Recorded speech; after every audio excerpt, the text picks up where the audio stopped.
The man who managed Elvis Presley, the man known to the world as Colonel Tom Parker, was the prime suspect in a brutal, unsolved murder committed in 1929. He spent the next 50 years building a kingdom for his star, all while hiding a secret soaked in blood. But this raises the one question that haunts the legend of the king, a question that echoes through the empty halls of Graceland even now. How did a man running from a ghost in Holland get his hands on the soul of American music? And why did Elvis, a king in his own right, let him turn his life into a gilded cage? The story doesn't begin under the bright lights of Las Vegas, or in the hallowed halls of Sun Studio in Memphis. It begins in the damp, cobblestoned gloom of Breda, a provincial town in the Netherlands, in the year 1929. Here there was no colonel. There was only Andreas van Kuijk, a restless young man with eyes that saw far beyond the canals and tidy houses of his homeland. He worked in the carnivals, learning the trades of the barker, the illusionist, the man who could separate a fool from his money with a smile and a fast-talking promise. He learned that people don't buy the trick, they buy the story. And Andreas was a gifted storyteller. He was known as strange, intense, a young man who kept to himself, his mind a locked room of ambition and resentment. He saw the world not as a place to live, but as a stage to be conquered, or a game to be won. And on the night of May 17, 1929, the game turned deadly. In a small home above her husband's greengrocer's shop,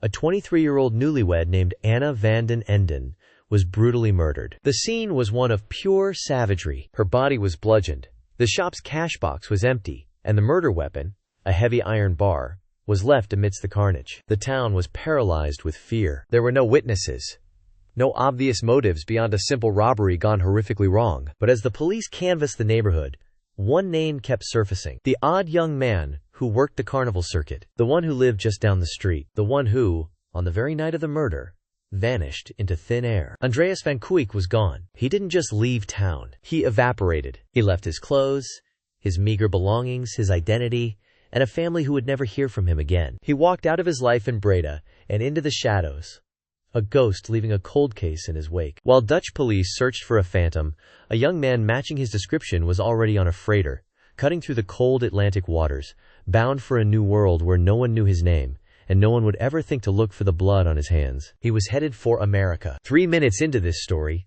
and the myth is already shattered. The man who would one day introduce himself as Colonel Tom Parker from Huntington, West Virginia, was, in fact, an illegal immigrant, a fugitive, and the only suspect in a murder investigation an ocean away. This was the foundation upon which the entire empire of Elvis Presley would be built. A foundation of lies, cemented by a dark, unspoken secret. America in the Great Depression was a place of reinvention. For a man with no past, it was a blank canvas. Andreas joined a traveling circus, the same world of smoke and mirrors he knew from Holland, and it was here he began to paint his masterpiece of deceit. He shed his Dutch accent like a snake sheds its skin. He learned the rhythms of the American South. He chose a new name, a strong, simple, forgettable name, Tom Parker. He enlisted in the United States Army, seeking the one thing that could legitimize his fraudulent existence: citizenship. But the rigid structure of military life could not contain the darkness within him. Parker's military career was a disaster. He went absent without leave,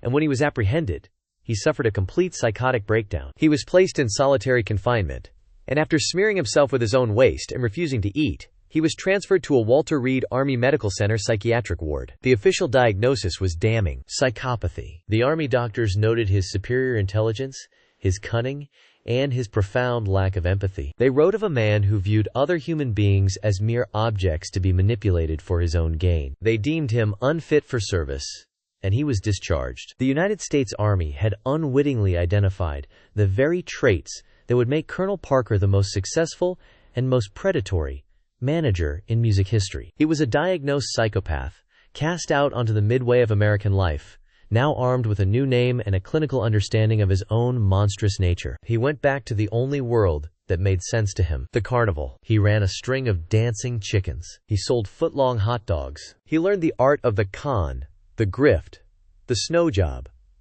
a term he would later use to describe his own management style. In the carny world, the public wasn't an audience. They were marks. The goal wasn't to entertain, but to extract. To take every last dime from their pockets before they even knew what was happening. This philosophy became his gospel. He moved from carnivals to music promotion, managing singers like Eddie Arnold and Hank Snow. He learned the business inside and out, but he was still a small-time operator, a ghost with a made-up name. He needed more than just a singer. He needed an attraction. He needed a phenomenon. And then, in 1955, he saw him, a kid from Tupelo, Mississippi, with a seismic voice and a sneer that made girls scream. Elvis Presley. To the rest of the world, Elvis was a revolution in sound and motion. To Tom Parker, he was the ultimate carnival attraction, the greatest mark he had ever seen. He saw a talent so immense, so pure, that it could generate a fortune beyond his wildest dreams. But more than that, he saw a vulnerability, a polite, soft-spoken boy who loved his mother, feared God, and desperately wanted to please. A lamb, waiting for a shepherd, or a wolf. Parker moved in with ruthless efficiency. He circled the Presley family, charming Elvis's parents, Vernon and Gladys, with his folksy, down-home act. He promised them the world. He promised to protect their boy from the evils of the industry. He was the father figure Elvis never truly had, a man of authority and experience. And then, he presented them with a contract unlike any other in the history of entertainment. It wasn't for 10%. It wasn't for 20%. It was for 50%. 50% of everything. The records, the movies, the merchandise, the concerts. 50% of Elvis Presley himself. It wasn't a management agreement. It was a deed of ownership. A naive family from Mississippi, blinded by the promise of fame and fortune, signed their son away to a man whose real name they didn't know. A man who had been diagnosed a psychopath by the U.S. government. A man who was wanted for questioning in a murder case 3,000 miles away. The cage was built. The door was locked. The money poured in. An avalanche of cash that buried any questions or doubts. Parker proved to be a master promoter. He put Elvis on television, in front of millions. He negotiated the landmark deal with RCA Records. He made Elvis the biggest star the world had ever seen. But always, Parker's past cast a long shadow over their success. A shadow that dictated every major decision of the King's career. The most glaring, most mystifying decision of all. Elvis Presley, the most famous entertainer on the planet, never once performed a concert outside of North America. Not a single one. Offers came in from every corner of the globe. Japan offered millions for a single week. Wembley Stadium in London was booked and waiting. Australia begged for a tour. The world was desperate for a glimpse of the King in the flesh. The answer was always the same: no. Parker created a litany of excuses. The security risks were too great. The venues weren't suitable. The travel was too strenuous. He told Elvis that America was the only market that mattered. He said, "Why go over there and play for them when we can have them come here?" It was a classic Parker Snow job. The truth was far simpler and far more sinister. Colonel Tom Parker could not leave the United States because Colonel Tom Parker could not get a passport. To apply for a passport, he would have to provide a birth certificate. A birth certificate for Tom Parker from Huntington, West Virginia, did not exist. To apply would be to unravel the entire 50-year lie, to reveal himself as Andreas van Kuijk, the illegal alien, the army deserter, the fugitive from a murder investigation. His personal prison became Elvis's prison. Denied the artistic rejuvenation and global adoration that a world tour would have brought, Elvis was instead sent to Hollywood. Parker saw the movie industry not as a medium for artistic expression, but as a sausage factory. It was a controlled environment, a predictable revenue stream. He signed Elvis to multi-picture deals for a series of bland, formulaic travelogue musicals. Blue Hawaii, Fun in Acapulco, Harem Scarum. The scripts were dreadful, the songs forgettable. They were cheap to make, and guaranteed to turn a profit from the soundtrack album. Elvis hated it. He was an artist trapped in a product line. He yearned for serious dramatic roles. He had the talent, the raw magnetism, that could have made him a legitimate actor on par with a Brando or a Dean. But Parker had no interest in art. Art was risky. Art was unpredictable. Sausages were safe. So Elvis made sausages, 3 a year, grinding his talent and his spirit down with each ridiculous plot and inane song. Parker was keeping his prize racehorse locked in the barn, not out of protection, but out of fear. Fear that if the horse ever ran on a foreign track, the world would discover its owner was a fraud. The psychological control was even more complete than the financial. When Elvis's beloved mother, Gladys, died in 1958 while he was stationed with the army in Germany, he was shattered. He returned to a world without his anchor, A world without the one person whose love was unconditional. And into that gaping void of grief and insecurity stepped the Colonel. He became the sole authority figure in Elvis's life. He was the provider, the protector, the one who handled the messy business of life so Elvis could just be Elvis.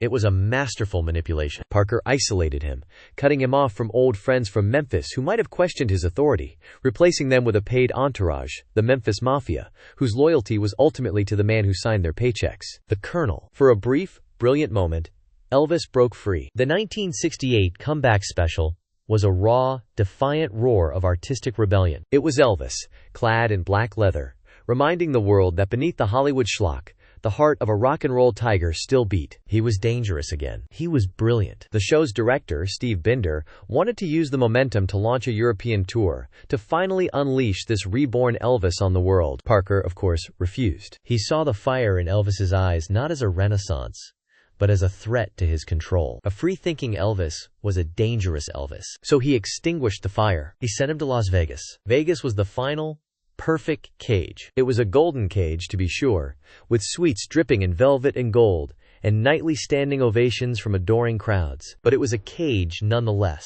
Here, Parker had total control. He booked Elvis into the International Hotel for grueling, twice-a-night, month-long engagements. The schedule was brutal, designed to burn out even the most resilient performer. It was predictable. It was profitable. It was contained entirely within the borders of the United States. It was the Hollywood sausage factory all over again, just with sequins and a live band. The pressure began to break him. The physical toll was immense.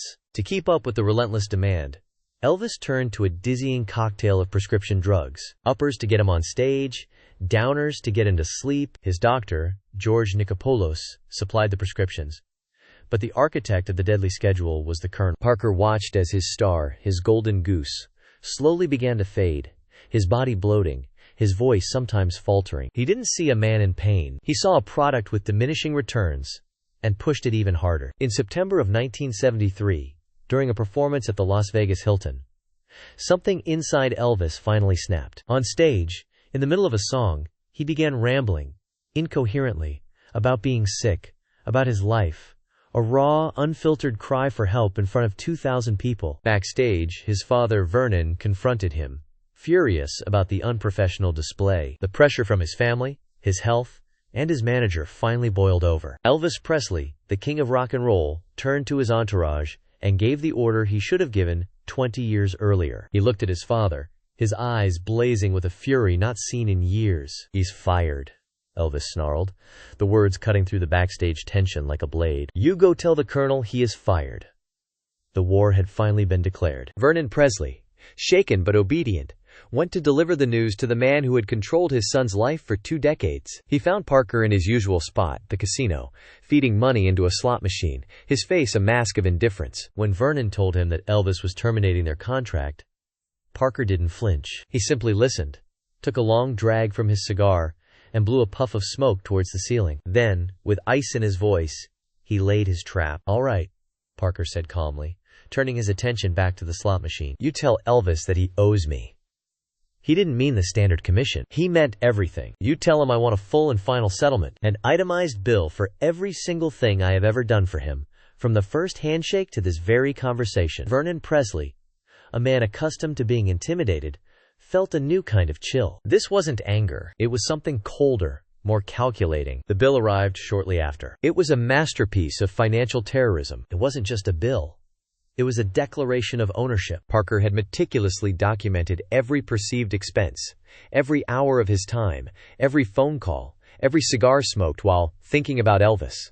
He charged for creating the brand, for negotiating the deals, for managing the crisis of Elvis's induction into the army. He even billed for the emotional labor of consoling a grieving Elvis after his mother's death. The final tally was a number designed not to be paid, but to break a man's spirit. A sum so colossal it would have bankrupted Elvis Presley several times over. It was a bluff, of course. A magnificently cruel, perfectly legal bluff. But Elvis, who never read a contract in his life, didn't know that. All he saw was a life's work being held for ransom. The fire that had blazed in his eyes just hours before was extinguished, replaced by the hollow look of a man who has just peered into the abyss and seen his own reflection. He was trapped. Firing the Colonel would mean financial ruin, public humiliation, and legal battles that would drag on for years. Keeping him meant a slow, gilded death. He chose the latter. The war was over before the first shot was truly fired. Elvis crawled back, and the colonel, without ever raising his voice, had won. But why? Why go to such extreme lengths? Why build a cage so elaborate, so total,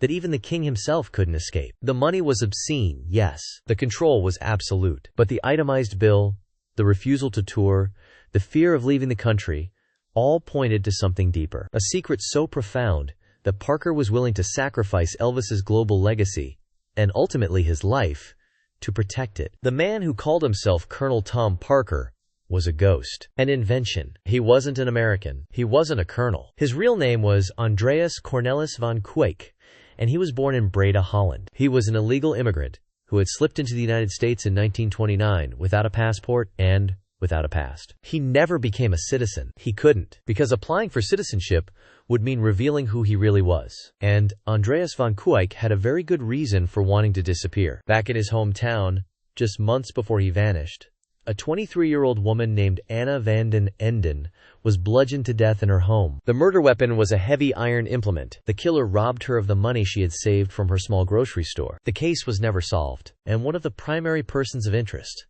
a neighbor who was known for his quick temper and desperate need for money, was a young man named Andreas van Kuijk. He disappeared from the town and from the country almost immediately after the murder. Did he do it? No one can say for sure, but Andreas van Kuijk lived the rest of his life as if he did. He buried his identity under the loud carnival-barker persona of Colonel Tom Parker. He cut off all contact with his family in Holland, letting them believe he was dead for decades. He constructed a fictional American past, claiming to be from Huntington, West Virginia. He lived in constant, gnawing fear of being discovered, of being deported, of facing a justice he had allegedly fled half a century before. And suddenly, everything makes a terrifying kind of sense. Why did Elvis never tour the world? Why did he turn down millions of dollars for a few nights, work in Europe or Japan, where his fan base was ravenous? It wasn't about control. It wasn't about protecting Elvis from the world. It was about protecting Andreas van Kuijk from the world. If the colonel, as Elvis's manager,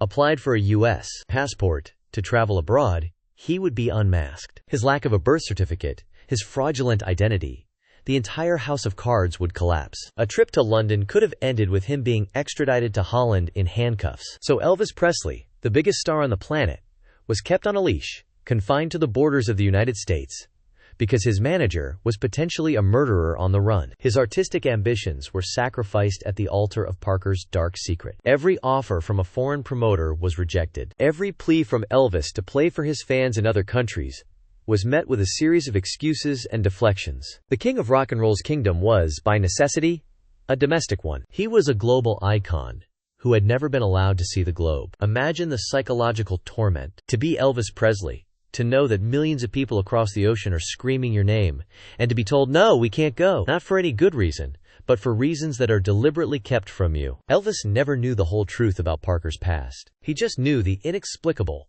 unyielding no.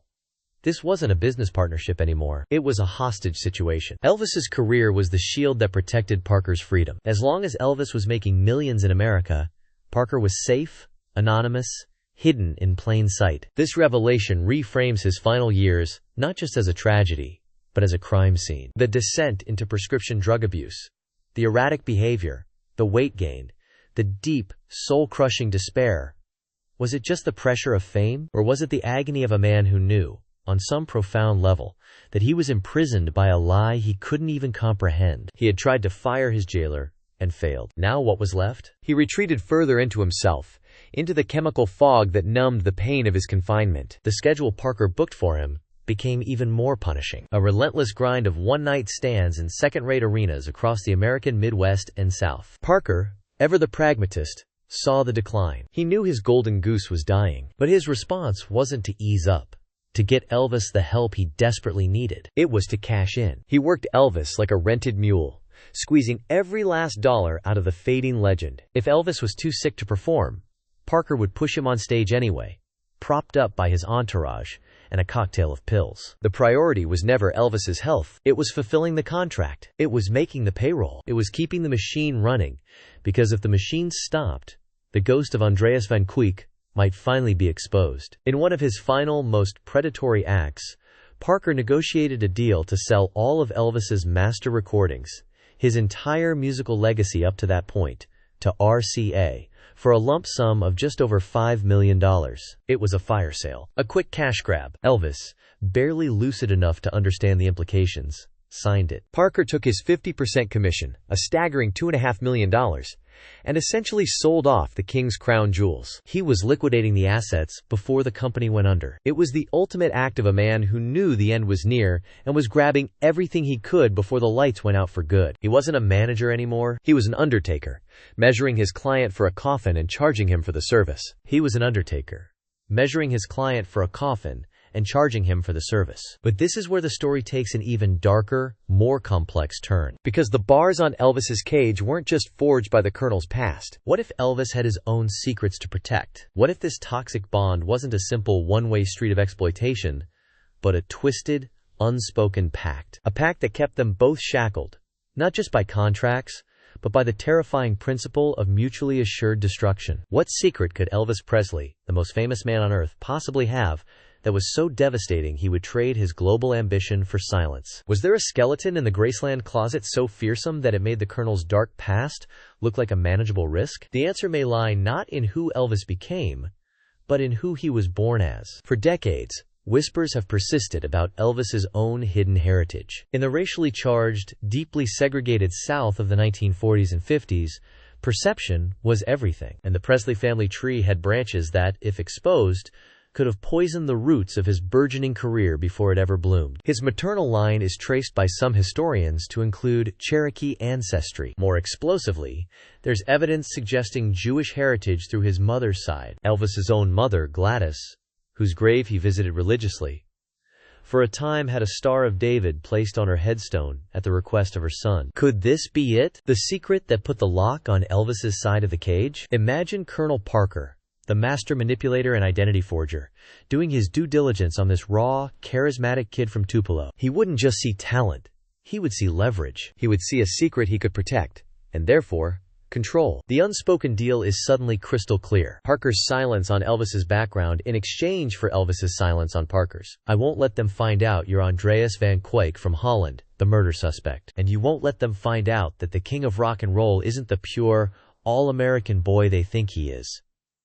It was a standoff. A Cold War played out in private jets and Las Vegas suites. Elvis couldn't fire the Colonel, because the Colonel could detonate a bomb that would shatter his public image and alienate his core fan base. The king was trapped, not just by his manager's past, but by his own. This pact of silence explains the great paradox of Elvis's career. Why a man who had conquered the world by 1960 never played a single concert for his international fans. It wasn't just Parker's passport problem. It was that the farther Elvis got from home, the less control they both had over their carefully constructed narratives. The risk of exposure grew with every mile, so he was grounded. The king of the world was sentenced to a lifetime of domestic touring. The price of this security was his soul. Graceland became less of a home and more of a fortress, its famous gates keeping the world out, but also keeping its master in. The stage, once his kingdom of rebellion and freedom, became his place of work, a gilded treadmill he couldn't get off. He was performing for his jailer,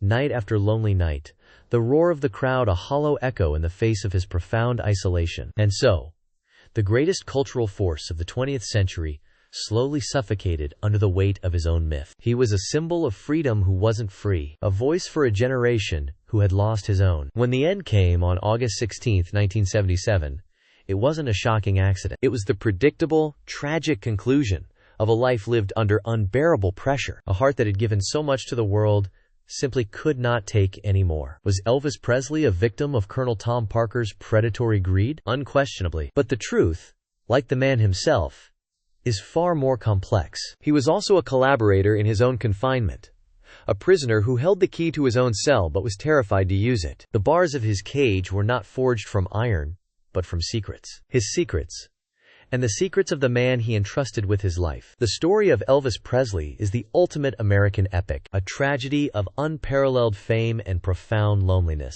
a story of a cultural revolution and a private war, a king who ruled the world, but could never escape himself. And it is a story that is far from over. To ensure you don't miss a single chapter in this incredible saga, subscribe to forever_Elvis_stories. Join us as we continue to uncover the truth about the man, the music,